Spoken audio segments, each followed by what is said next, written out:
Okay, so it's my first time on YouTube in about 5 years. But you know what? This SpongeBob episode, Friendiversary from season 13, it made me want to come back on camera and geek out about it. So, spoiler warning, because I will be talking about it. If you are a longtime fan, highly recommend do not watch this. Come back to it after you have watched it. So that being said, season 13, Friendiversary, starts off with Squidward hearing a noise. He's freaked out. He has his hairspray, which is funny. He's bald. He goes downstairs, and then he is greeted by SpongeBob, who is celebrating their Friendiversary.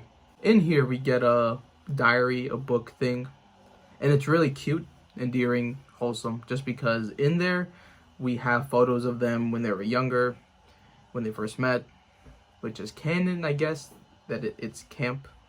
I'm not sure with that.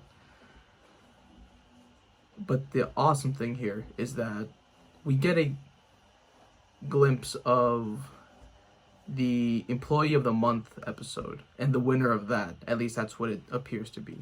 So again, small reference of continuity, but I loved it. From there, SpongeBob wants to create new memories. So obviously Squidward's going to get damaged and destroyed.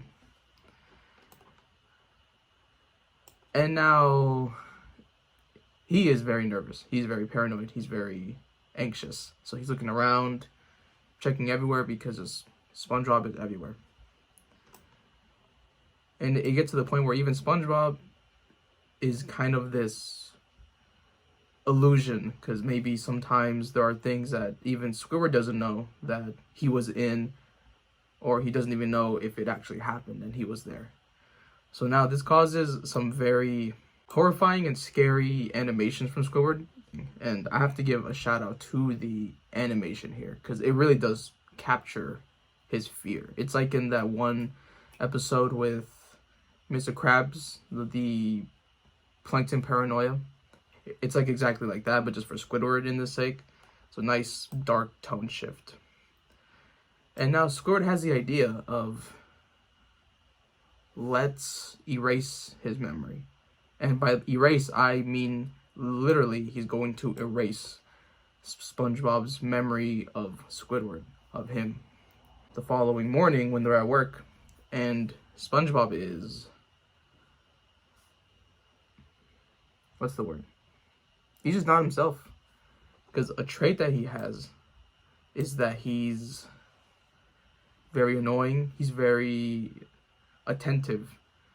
So the fact that he's not like that, it's just very jarring. Squidward is ecstatic. Even has like a funny face from the photo that I'm referencing here. It's very funny. But Mr. Krabs is angry because he does not have the code to his safe. The only person who has that code is SpongeBob.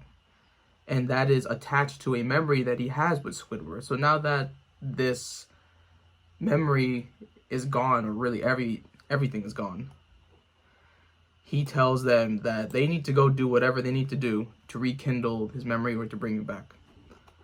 So this brings really amazing moments because this is where the nostalgia nukes just come at full force.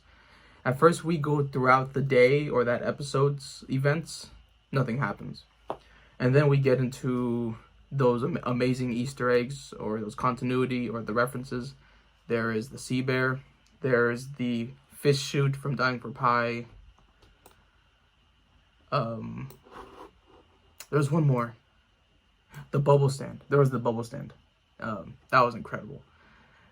Just for those moments to be referenced back from Squidward's perspective, because now he has to think, oh, okay, like what was those memories? Oh yeah, those ones. So I love how those core memories are just adapted into modern animation. But even that doesn't work. So now we get to, I believe this is a reference to the life insurance episode from season 10 or 11, one of those two. I'm not too familiar with it. So we get to that now, and Squidward's at the top. He's obviously scared because he's probably gonna have to go through a lot of pain. But then on the bottom, SpongeBob shakes the ladder, and then when he shakes this ladder, suddenly he just gets eyes wide open, and we basically get a montage of their friendship all together. All the best moments, you know, from the SB129, from UGG, from there's a lot of them. I'm forgetting them right now, but like this was such a endearing thing to see, especially to it's been 200 plus episodes. Yeah, just a fantastic usage of the whole amnesia part and the classic memories that we've come to know and love. And that's why I think this episode is a insane masterpiece. Because it blends in this new wackiness to SpongeBob, or of this modern SpongeBob. It takes the references and it just blends them all together. The show shines when SpongeBob isn't himself, when he's maybe in long pants or his abrasive side. It's the same thing, like when he loses like his memory or some trait. I think that's when the show and himself as well just shine. So again, maybe a little bit outlandish to say this is one of the best episodes of SpongeBob, but I do think in terms of modern SpongeBob, this is probably easily a top 5 episode. And yeah, I just wanted to kind of geek out a little bit, talk. That's about it.